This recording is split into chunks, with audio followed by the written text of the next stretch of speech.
अस्सलाम वालेकुम नाज़रीन, धरती टीवी में बलिगार माया मंजर अजीज सबका पेरा शामिल करनासी हिन वक्त जूं हेडलाइंस।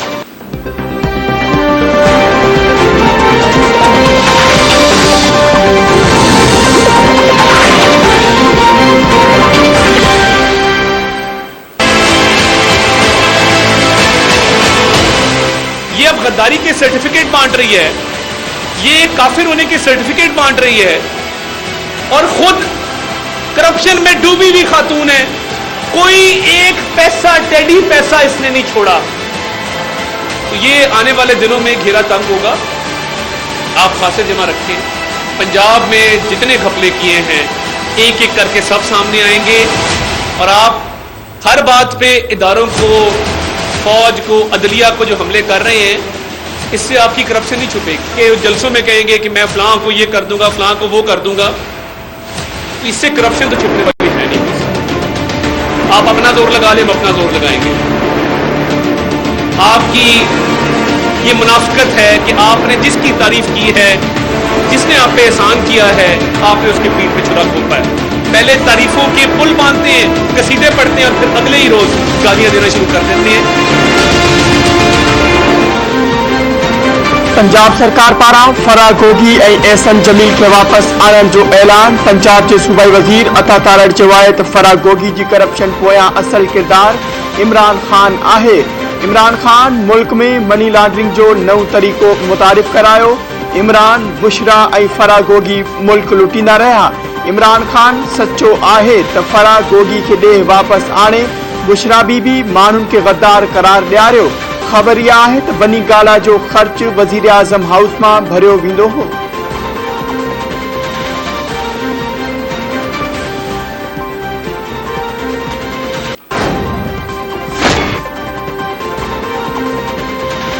कर्ज ऐं महांगाई में वकोड़ियल पाकिस्तान के बचाने लाइ गॾिजी वेहणो पवंदो। पीपुल्स पार्टी के अगवान ऐं वफ़ाक़ी वज़ीर ख़ुर्शीद अहमद शाह चयो आहे त अॼु मुल्क कर्ज़ी छो थी वियो। सियासतदाननि खे गॾिजी वेही सोचणो पवंदो। जलसा सभु कंदा आहिनि, इमरान खान भी करे, कंहिंखे बि फ़र्क़ु नथो पवे। इमरान खान जलसा करण में मुल्की बहितरी समझे थो त भली करे। अॼु फ़ैसिला आइन तहत न पर सलाह मशवरे सां थियनि था।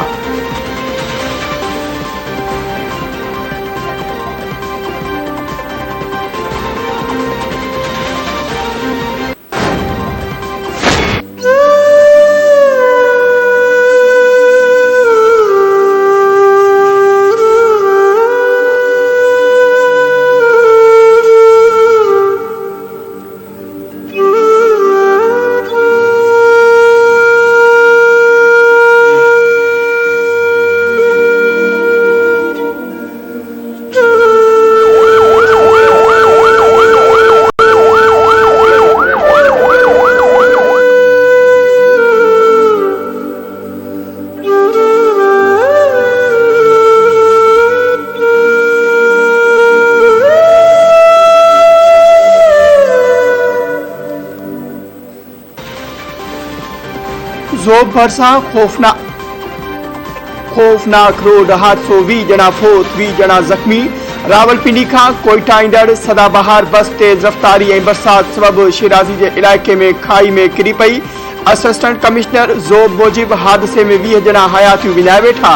फोतिन जा मड़ ऐं 12 ज़ख़्मियुनि खे ज़ोब इस्पताल मुंतकिल कियो वियो आहे। इस्पताल में एमरजेंसी लागू। वज़ीर आज़म शहबाज शरीफ पारां वाक़िए ते ॾुख जो इज़हार। शहबाज शरीफ ज़ख़्मियुनि खे बेहतरीन सहूलतूं फराहम करण जी हिदायत करे छॾी।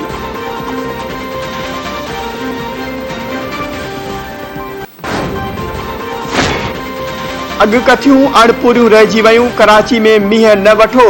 मौसमियात खाते अॼु शाम या राति कराची में बरसातनि जी ॿीहर अॻकथी करे छॾी। चीफ मेट्रोलॉजिस्ट सरदार सरफराज अहमद चयो आहे त मूनसून सिस्टम सिंध, बलोचिस्तान, राजस्थान ऐं अरबी समुंड में मौजूद आहे, जेको अॼु राति मींहं जो सबब बणिजी सघे थो। चीफ मेट्रोलॉजिस्ट मूजिब बरसात जो पहिरियों सिस्टम 5 जुलाई ताईं सॼी सिंध ते असरअंदाज थींदो। ॿियो सिस्टम, पहिरियों सिस्टम ख़त्म थियण खां 18 कलाकनि खां पोइ असरअंदाज थींदो। शहरी इंतजामिया पारां कराची में नालनि जी सफ़ाई अञा ताईं न कराई वई। अहम शाहराउनि ऐं इमारतनि ते लॻल बिल बोर्ड ऐं होर्डिंग्स बि न हटाया विया।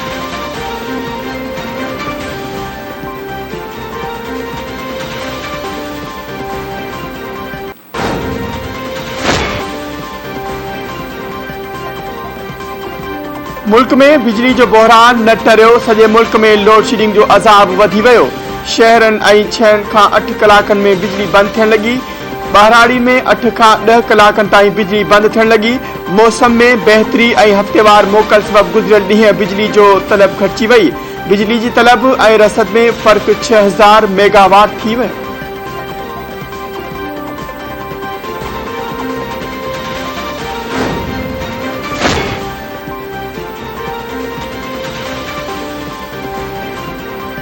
कोरोना सबब वधिक 2 ॼणा हयातियूं विञाए वेठा। 24 कलाकनि दौरान मुल्क में कोरोना जा 650 नवां केस ज़ाहिर।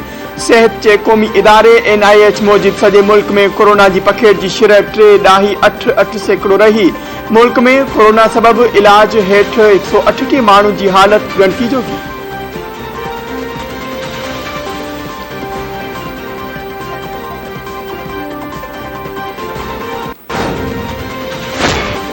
नारकाने भरिसां पुराणे तकरार तां PP अॻवान जे औताक ते हथियारबंदनि काह करे 1 ॼणे खे क़त्ल करे छॾियो। ॻोठ थरड़ी छुटो में हथियारबंदनि आमिर ज़ेब जतोई जी औताक ते काह करे फायरिंग कई। गार्ड मुजाहिद बुरगड़ी मारिजी वियो। पीपल्स पार्टी अॻवान आमिर ज़ेब जतोई ज़ख्मी थी पियो।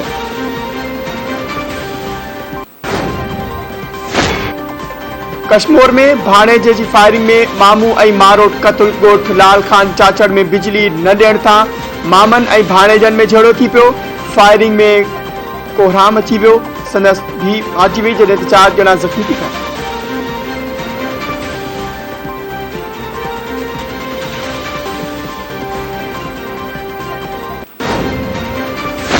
पीरगोट भरिसां घुमरा बिरादरी जी 2 धुरियुनि में झेड़ो, 1 ॼणो क़त्ल। ॻोठ फतउल्ला घुमरो में संगावती तकरार तां झेड़े में अली बख्श घुमरो मारिजी वियो। इम्तियाज़ ज़ख़्मी। इतला ते पुलिस पहुची मक़तूल जो मर्द ऐं ज़ख़्मी खे इस्पताल मुंतक़िल करे छॾियो।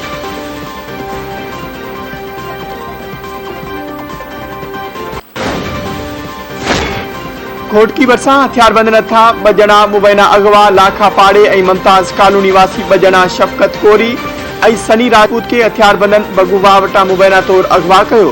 मुखबिन जे वारसनि जो चवणु आहे त हथियारबंदनि सारंग कोरी खे बि अगवा कयो हो, जंहिंखे हथियारबंदनि माज़ूर हुजण सबबि ॿधी 2 ॼणनि खे अगवा करे फरार थी विया।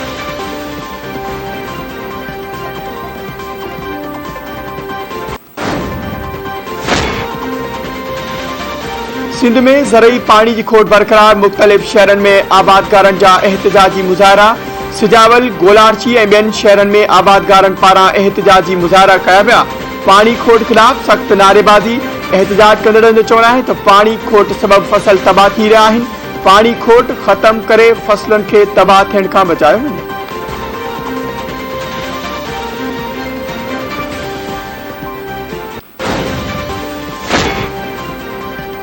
ऐं Pakistan cricket board Kashmir premier league लाइ NOC जारी करे छॾी। KPL एडिशन लाइ पहिरीं खां 25 अगस्त ताईं विंडो ॾिनी वेंदी। KPL जे तर्जुमान जो चवणु आहे त KPL में हिन भेरे 1 नई फ्रेंचाइज़ जम्मू जानबाज़ जी वाध कई वेंदी। KPL 2 में 6 बदिरां 7 टीमूं हूंदियूं। ड्राफ्टिंग ईद खां पोइ थींदी।